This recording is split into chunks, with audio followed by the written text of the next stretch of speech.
29 جون 2020 کو بنارس کی سرزمین کے ایک معروف اور نئے لب و لہجے کے کناں مشق شاعر جناب کبیر اجمل، جو پچھلے کئی ہفتوں سے کینسر اور دوسرے امراض کی وجہ سے بیمار چل رہے تھے، رات 1 بجے انتقال ہو گیا۔ دن میں کوئی 5:30 بجے ان کی تدفین عمل میں آئی۔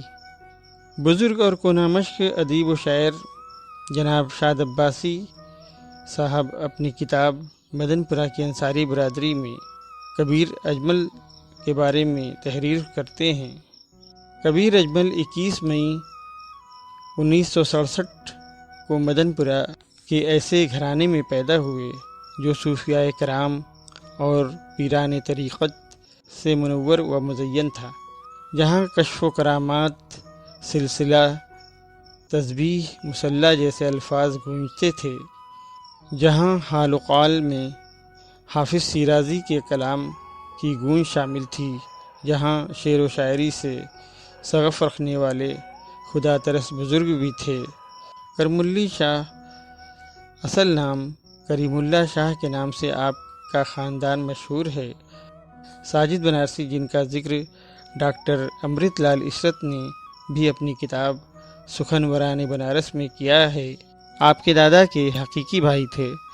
اس تناظر میں آپ کا یہ شعر ہے: وارث مسند شاہی تھے جو کل تک اجمل، سلسلے اپنے انہی حجرہ مابوں سے ہوئے۔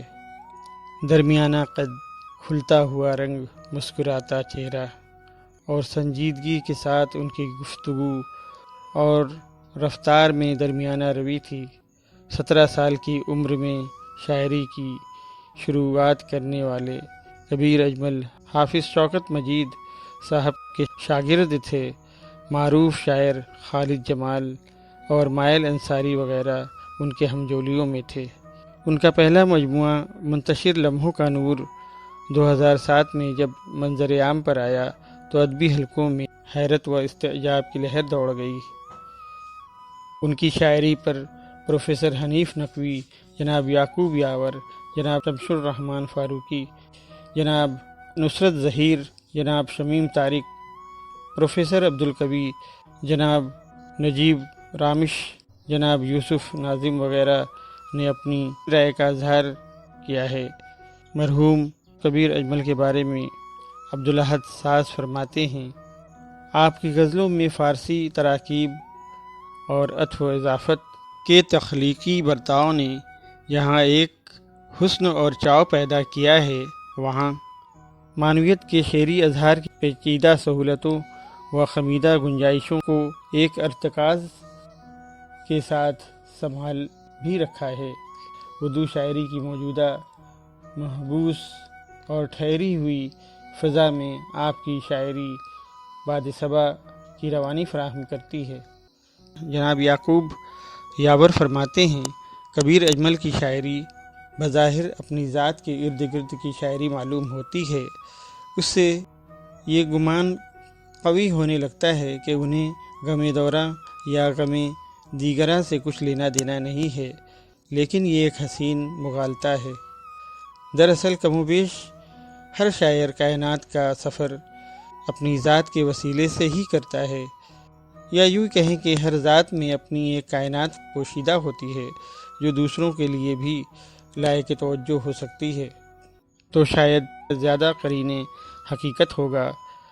چنانچہ کبیر اجمل کی شاعری پر دوسری نظر ڈالنے کے دوران ہمیں ان کی ذات میں پوشیدہ کائنات بخوبی نظر آنے لگتی ہے۔